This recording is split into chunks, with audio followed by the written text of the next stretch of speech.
Yes, my friends, very soon I believe that your dollars are going to be worth less and less and less.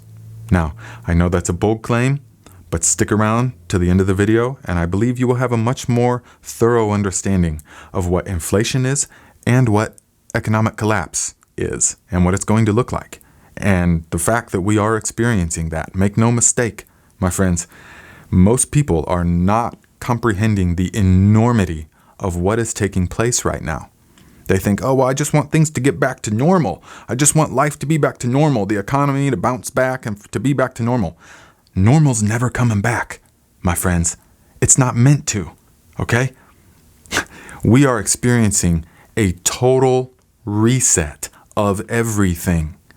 So you have to comprehend what this means. I know that for most people, it is so far out of the realm of what they've ever experienced that they're in denial in many ways. And they're saying, no, this can't happen. This is not happening. Okay, but believe me, whether you believe it's happening or not, it is. All right, the dollar is being dropped as the world reserve currency.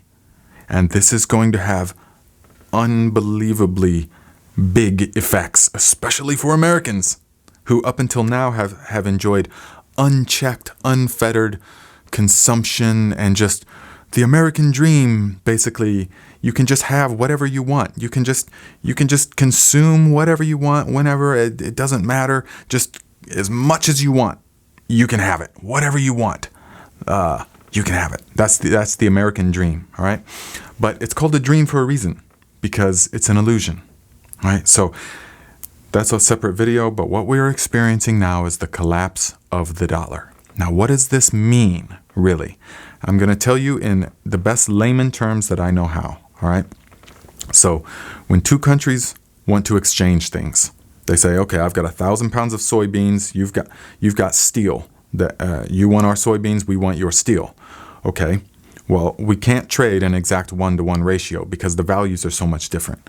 So we'll trade the soybeans for your steel at a certain agreed upon ratio, but then also we're going to trade, we'll also give you some currency on top of that that you can then do more international trading with. And the countries say, okay, sounds good. And so to do that, all the countries have to agree on one currency to use for the international trading system. And at the moment, up until now, since 1920, actually, that has been the dollar. And so countries will do their trading in the dollar. Now, this worked really well for America, especially back in post-World War II era, when we were actually producing all kinds of stuff. America had Detroit pumping out millions of cars, had Pittsburgh steel, Gary, Indiana steel, had even here the Magnavox and Raytheon Defense, General Electric. There was so much production going on in post-World War II America. The economy, boom, skyrocketed, okay? Because we were producing things and we were exporting things. And we'd also give some currency, but mostly we were trading in goods, okay? But of course, due to the nature of capitalism, the people, the business owners were saying, hey, okay, well, we could make a lot more money if we outsource everything. If we just go ahead and pay you guys to do all of our manufacturing for us, and then we'll just import it and give you the currency. Okay, so the gap became bigger and bigger of the amount of currency that was given as opposed to the amount of goods that was given. And this continued. This has continued up until where we are now, where America produces virtually nothing. We don't manufacture anything anymore, relatively speaking, especially in comparison to what we used to. The steel mills have closed down. Think about in your city or town. Steel mills have closed down. Manufacturing plants have closed down. It's all outsourced now. And so here we are. Okay. Now, this is the American economy now. We have just stopped producing things and trading, and we have just said, you guys produce it all and give us all the goods, and we will just give you the dollars. Okay?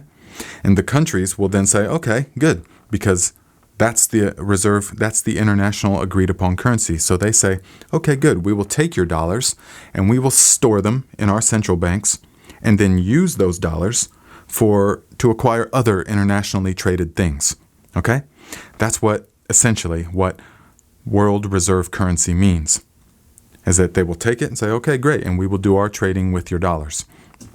Now, what we are experiencing now is that the countries are saying, wait a second, okay, you guys are printing more money than ever before. Okay? And remember, that's the only thing that we really manufacture anymore is money, is the currency. We are the ones with the money printers. And so that's all we export is currency.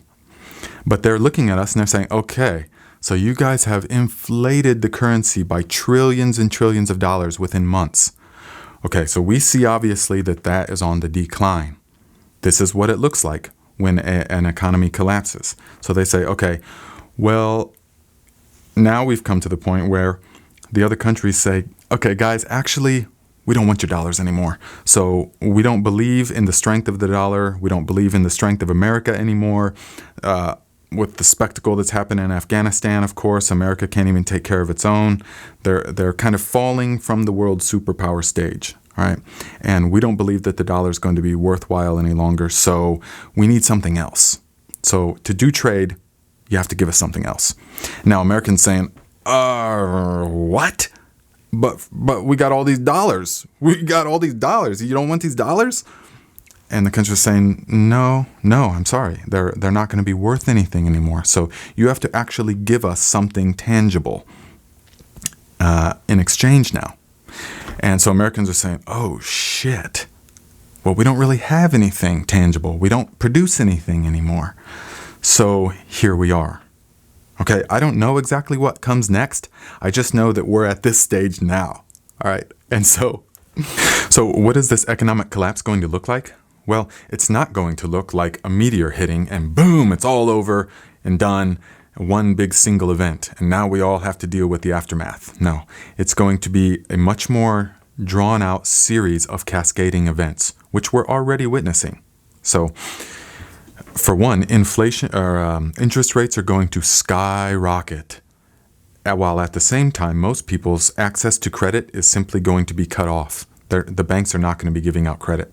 And it's already happening. They're already shutting off lines of credit. That's how I know. All the telltale signs are already here. Okay?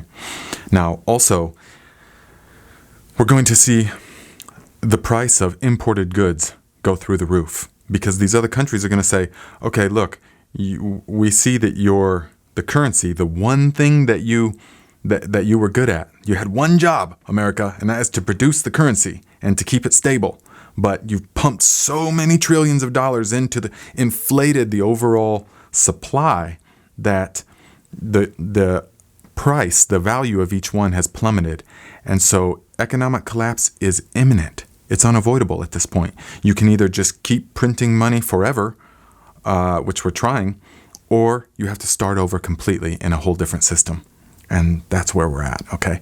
So yes, so the price of consumer goods, imported consumer goods is going to go through the roof, which is pretty much everything. As we examined earlier, that America doesn't really produce anything anymore. So the price of all things is going to rise, all right?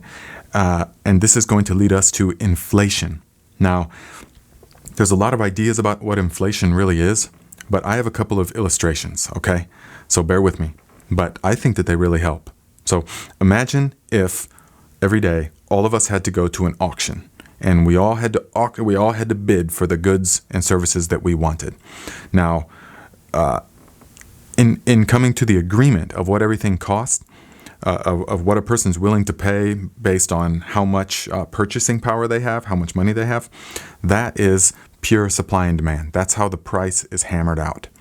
But now imagine that 10% of those people, or even 1% of those people at the auction received an extra $1,000 from the auctioneer. Now what? Now the the purchasing power of your dollars, even though you will have the same amount of dollars and the prices might be the same, but your power to purchase the goods that you need will decrease dramatically. I hope that this gives you some kind of illustration of this. Another very good one, and I just came up with this one. You see, I have all these numbers written out. So listen to this, my friends, okay? We're going to, in this example of inflation, we're going to use gold, okay? Because gold is the de facto. Gold doesn't change. Currencies are based upon how much gold they can buy. Essentially, I'm very, very oversimplifying everything here, but gold remains the same. Okay, it's the amount of currency that will buy a given amount of gold that changes. So, in 1971, the minimum wage was $1.60, and the price of an ounce of gold was $44. That means that the minimum wage worker had to work 27 hours to purchase 1 ounce of gold. Okay, in 2000, the minimum wage, the same worker is now making $5.15 an hour. But the price of gold has risen to $272 an ounce. That means that same worker making minimum wage has to now work 52 hours to buy that same ounce of gold. Now, in 2021, the minimum wage, same minimum wage worker, is now making $7.25 an hour. But that same ounce of gold costs $1,800 now. So that means that same worker has to work 248 hours to buy that same ounce of gold. Does this make sense? Do we see how the purchasing power has dramatically decreased? Okay, so what do you think of this, my friends? Let me know your thoughts, your comments. What are you seeing? Okay, this is what I'm seeing, so I'm just laying it out for you guys because I think it's very beneficial to understand the enormity of what is happening and to not have false illusions or delusions of the economy recovering and that everything is going to go back to normal if we just do the certain thing and I just want it all to go back to normal. It's not going to. That's not how this thing works. Okay, so we need to see what we're dealing with and prepare accordingly. Okay? Until next time.